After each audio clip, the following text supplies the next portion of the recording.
Really appreciate you all. Thank you all for tuning in.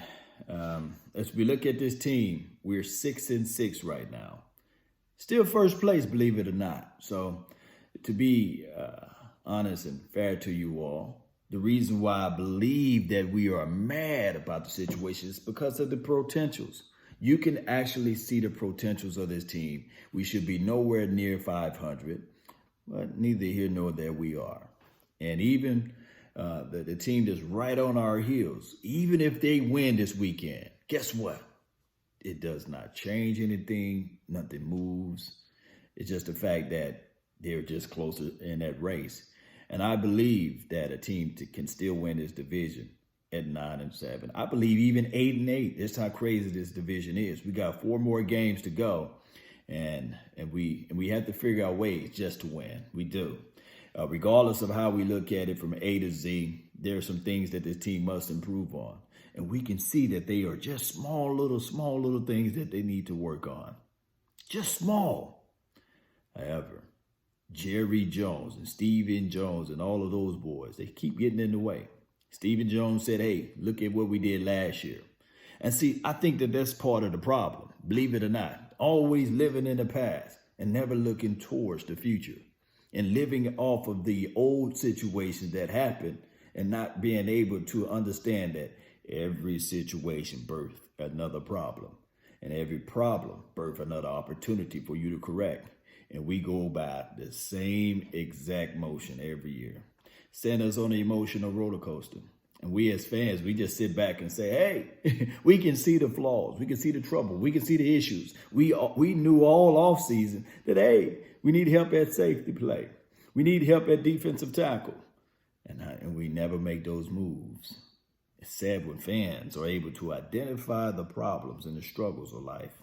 I think that Jerry Jones and Stephen Jones have become so comfortable of being relaxed and comfortable that they say, hey, wait till next year or wait for this thing to happen. This person's going to turn the corner. And it can flat out happen, but the reality and the aspects of that are far-fetched. It's just not going to happen just that quickly in reality.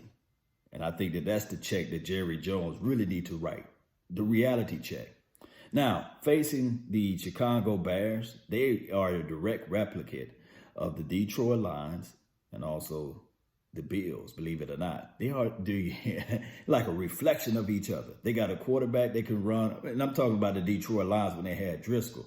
Thank God that we played Driscoll opposed to Matthew Stafford. That's a story of a different day.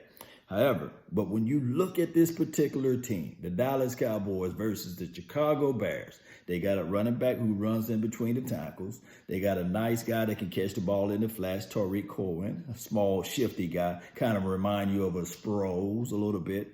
And they have a Robinson that they can line up on Cheeto Awuzie's side. And Trubisky, all he can do is just drop back and close his eyes that way. Either it's going to be a PI or a completed pass.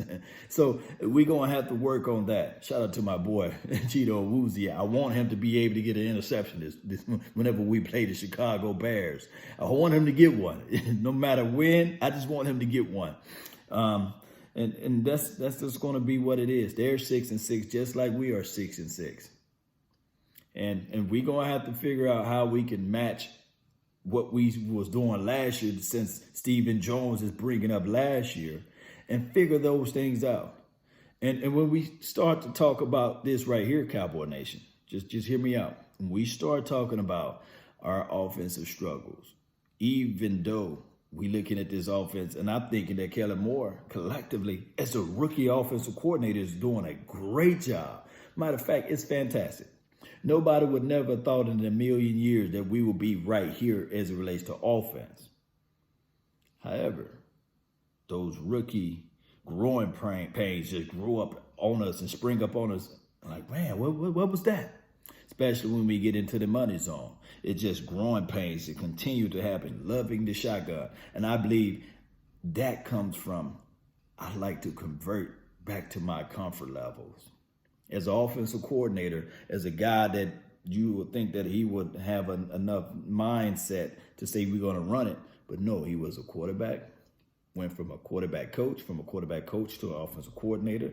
I think that his little, growing pain shows up when he get into the money zone.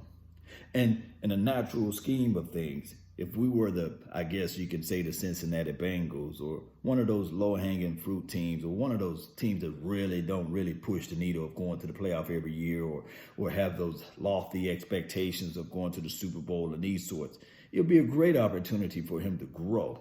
But however, we are the Dallas Cowboys. We don't sit back and say, okay, we're going to want this guy to go through 3 to 4 years of growing pains. They thrust that kid out there now, and we expecting crazy results when we should know if Jerry Jones stopped being lazy and do his homework, that these growing pains are going to be there, regardless of how you look at it. They are. Look at even the LA Rams. With a third-year head coach, he going through some major growing pains when he get punched in the mouth with adversity. They're still 6-5, so don't count them out as well. I've been hearing a lot of people say, look at that team. Look what they're doing. Don't count them out. He's still going through his issues.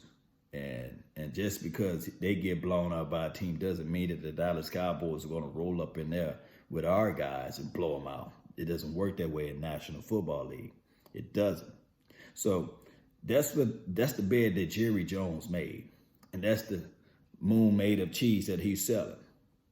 And when we look at this Cowboy Nation, I talked and I mentioned this earlier about the defensive coordinator, about the defensive side of the ball. And a lot of people looking at it like, man, Chris Richard is trash. Rob Marinelli is trash. They just got too many Chiefs in there. You got too many voices. And one can argue and say, well, it's Chris Richard's defense. He's calling the plays. No, a lie. Because when you go to DallasCowboys.com, you look up defense and you look up defensive coordinator. You don't see Chris Richard's name nowhere near there. You see Rob Marinelli. Now, if the Dallas Cowboys have that issue of not understanding with titleingship, they have more of an issue if they can't understand who's the defensive coordinator and they got by name Rob Marinelli, the defensive coordinator, and by duties and responsibilities, you got Chris Richard doing it. Then the Dallas Cowboys got more of a problem, an HR problem. But that's the story of another day. I'm not even going to go there. However, if this is going to be Chris Richard's defense, let it be Chris Richard's defense. Don't let it be Rob Marinelli's defense by titleship, and then you have Chris Richard calling the plays. And for the people that say, oh, you only support Chris Richard because he's black, a lie. Open up your eyes. The NFL is 80 to 90% black. So in that the case, I'll be supporting a whole bunch of teams. It's not about color. It's about the reality, the checks that Jason Garrett and Jerry Jones need to realize. And Jason Garrett need to realize the reality check because he's riding around here parading that he's a quarterback coach or a coach for he's running around here parading like he's a coach for crying out loud. And where everybody know that Halloween is only on one day out of a year and he's got it going for 365 days. And what I'm trying to say is this right here, Cowboy Nation, when you look at it collectively and you think about it, look at the sounds of the sideline. Jason Garrett is forcing himself to coach his team. He don't look like he got full control of the team. And I don't care what the media is saying. I don't care what the locker room people are saying, the PR, Rich Dalrymple and all of those things, all those people are trying to craft up things of saying that he's this and that. Come on now, let's be real with it. But neither here nor there. I'm not going to take all of your time. I just want to be able to talk to you all about that. We still first place in our division. We still 6-6, although we're not where we want to be as it relates to win-loss record. But we got to figure these things out, Cowboy Nation. Let me know how you all feel. Post your thoughts and concerns down below. That's been my time. I really thank you all for yours. And remember, you're listening to nothing but the best. Salute. I'm out. Peace.